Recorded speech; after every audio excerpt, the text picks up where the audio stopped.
On June 24, 2022, two blockbuster-level Hollywood movies were released, Elvis and The Black Phone. While one is a biographical movie, the other one is a supernatural horror film. While one grabbed the audience's attention through the background of the movie being the king of rock and roll, Elvis Presley, the other one grabbed the audience's attention because of the duo of actor Ethan Hawke and director Scott Derrickson coming together to deliver another horror after Sinister. While one is based on someone's real life, the other one is based on a short story written by Stephen King's son. Both the movies, though, received good praises at film festivals. We will talk about both of these movies and their overall aspect to both of their origins and their box office collections so far to compare which one is performing better. I started with just being a sponge, reading every book that I could get my hands on, watching everything and every image that I possibly could find, treating it like a detective, and then also working with a number of different vocal coaches on singing and working on that because the voice is so important with him. Starting off with the Elvis, starring Austin Butler as a legendary singer and actor, the king of rock and roll, Elvis Presley, Tom Hanks as Colonel Tom Parker, the real-life manager of Elvis Presley, along with other artists in front of the camera, in the direction of director Baz Luhrmann. Oh boy, what a movie it was. The movie focuses on telling the story of king of rock and roll Elvis Presley as a rising star and America's best entertainer and his bittersweet, or we can say complicated relationship with his manager named Colonel Tom Parker. It is narrated by Tom Hanks as Colonel Tom Parker's character and is told from his perspective most of the time while putting events in front of you. The movie begins about just right by focusing on showing Elvis's childhood and the inspirations behind his music. The movie has a lot of great dialogues written, and this one is really great that comes here, said by Tom Hanks as Colonel Tom Parker, which goes like, "Comic book heroes all find their superpowers. Elvis found music." Or the one when the Colonel sees Elvis for the first time and everybody, obviously all girls, are being hell crazy at Elvis's wiggles, and it goes like, "Now I don't know nothing about music, but I could see in that girl's eyes he was a taste of forbidden fruit. She could have eaten him alive."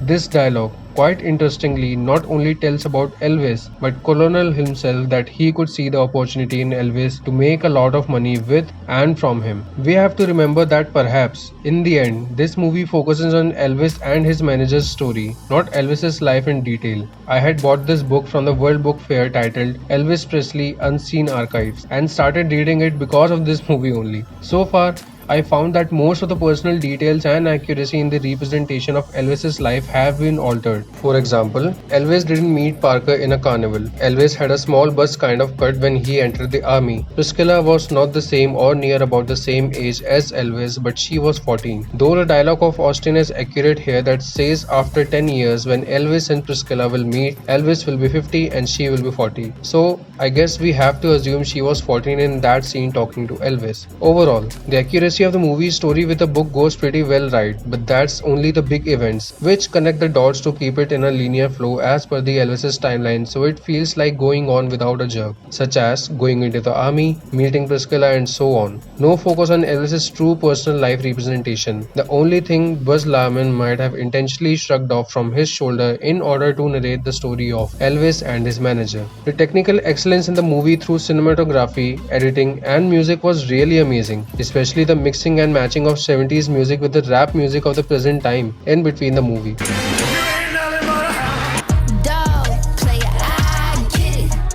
In terms of cinematography and editing, the pace of the movie goes right according to how the situation is meant to be received in any sequence, either well with full enthusiastic energy or slow to let the intensity of the situation be felt and recognized by viewers. The costume design by Catherine is so brilliant, especially the design for Austin Butler playing the king of rock and roll. On that note, I must say that the real delight of the movie was, of no doubt, Austin Butler. Though there are artists in front of the camera who did well, Austin Butler just shone the most. And it's not just me, everyone is loving the performance of Austin as Elvis. He sunk his nails deep in the process and impersonated the king of rock and roll with such perfection. Oh, I just love it. After Rami Malek won the awards for his impersonation of Freddie Mercury in Bohemian Rhapsody, Austin can be sweeping a few too now. His energy and dedication to playing the Elvis's character were truly evident and it all was a delight to watch. The Elvis movie felt bit similar to the biographical film named Judy, released in 2019, based on the singer and actor Judy Garland. Judy too led an almost exhausted life due to her work as a full-time performer for the audience, though from a really young age. But contrary to what Tom Hanks as Colonel Tom Parker says in the movie about how, in his perspective, the audience's love killed Elvis, Judy was and felt alive again by the end of the Judy's movie because of that same audience's love. The Colonel said right about how he made Elvis a star, but he also pushed the limits too far and manipulated and took full advantage of a kind soul like Elvis to earn a hefty amount of money all behind his back. In the end, if not anything, this Elvis movie is meant to be watched for Elvis Presley and Austin Butler, I would say. You know, Joe Hill's short story was interesting to me because it combined a serial killer story with a ghost story, which I'd never seen done before. But I also thought it was an interesting opportunity to make a scary horror film that still had a lot of empathy and heart and almost inspiration because it's a true coming-of-age story. And when I thought about combining that with my own memories growing up in North Denver in 1978, I thought there was an interesting film to be made, and that's how this movie came about. Now, talking about The Black Phone. The Black Phone is a supernatural horror movie starring Ethan Hawke, Mason Thames, Madeline McGraw, and James Renson among others. This movie marks the trio of director Scott Derrickson and both the actors Ethan Hawke and James Renson coming together after The Sinister, released in 2012. The Sinister is a benchmark for Scott Derrickson horror as it went on to receive the title of scariest horror movie ever as per scientific studies and tests conducted among audiences. The Black Phone feels special because after a duo of Ethan Hawke and Scott Derrickson in The Sinister did well, we see Ethan Hawke coming back together with Scott Derrickson after years again. This time, however, Ethan is in a negative role as a psychopathic child serial killer. The highlight of the movie was obviously Ethan Hawke, as Ethan isn't really a villain role-playing kind of actor, which the majority of us are also aware of, and he did freakingly well. Ethan has refrained from playing a villain, but now he accepts these roles and says that he is ready to experiment with them as he is in his 50s now.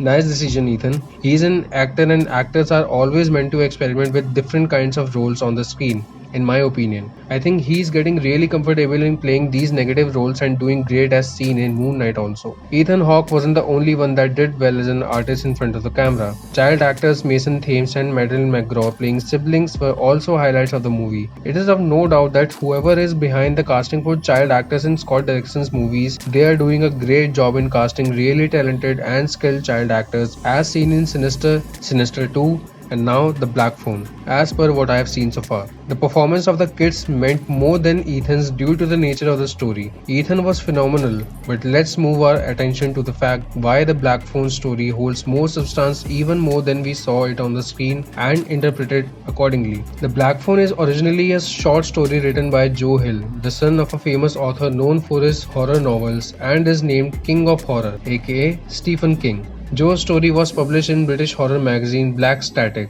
in 2004. Scott Derrickson adapted the short story with modifications which will stretch out to be a 1.4 hours feature film and added substance. The Black Phone story is quite a metaphorical one, and by quite I mean a lot, as also stated by Scott himself that he added a kid's bullying and alcoholic father in the original adaptation of The Black Phone, which is inspired by his life. There is obviously a lot of difference in The Black Phone from the original Joe Hill's short story. Scott states himself that why he finds children being the center focus in a horror movie more impactful for any horror story is because first, it makes the audience feel vulnerable, and then second, to make kids the center focus here, in The Black Phone specifically, says so much about fighting the monsters, both literally and figuratively. When Mason Thames as Finney is abducted by Ethan Hawke as the grabber, he has to fight and win against the grabber. We see how he is bullied and beaten by his fellow school kids, and while his sister Gwen, played by Madeline McGraw, do fight back against bullies on behalf of his elder brother to protect him, he doesn't really do much but endure. which is also a sign that he has strength in him, but not the courage yet to stand up for himself. Being in a life-threatening situation to be murdered by the grabber, it's a final call for him to finally stand up for himself and fight back against his monsters, both internally and externally, and grow as a character in the movie's story. Contrary to this, Ethan's character, the grabber, is a pretty complex one conceptualized by Scott and enacted by Ethan with a mask, designed by Tom Salvini and Jason Baker as per Scott's vision, used as a prop but plays the main role in establishing the character of the grabber. Except for the first introductory scene between him and Finney, you will always see him in his mask, which is partially divided into top and bottom and has interchangeable bottom pieces to go with the top half of the mask that has thorns. While one piece is a wide smiled expression with big visible teeth, the other one is a frowned angry face expression with steep downward lips, and one is totally expressionless. These are the four states of the grabber and his mask. There is something about the character of the grabber because he doesn't want to be seen and changes the mask frequently as per the scene and what he's feeling. Or maybe it is more that he wants his play toy, means Finney,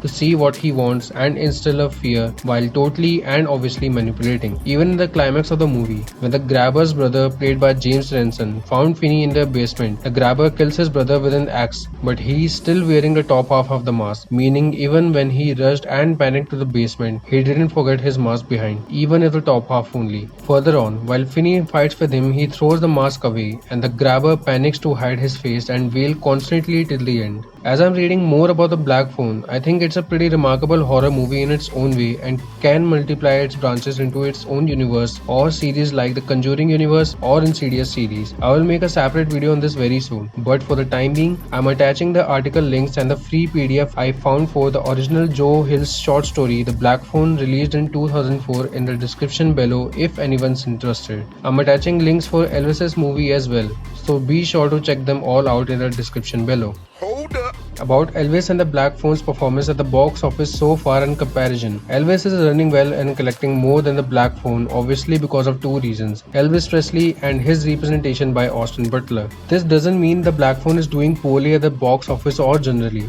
The Black Phone is doing well among the audience, critics and box office, just lower than the Elvis movie. This is their box office collection so far as per the time I am winding up this video's editing.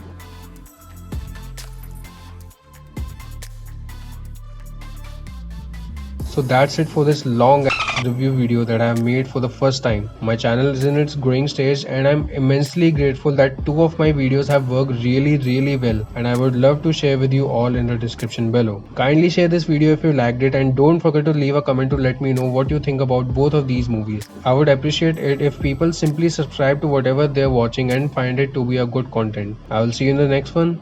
Bye.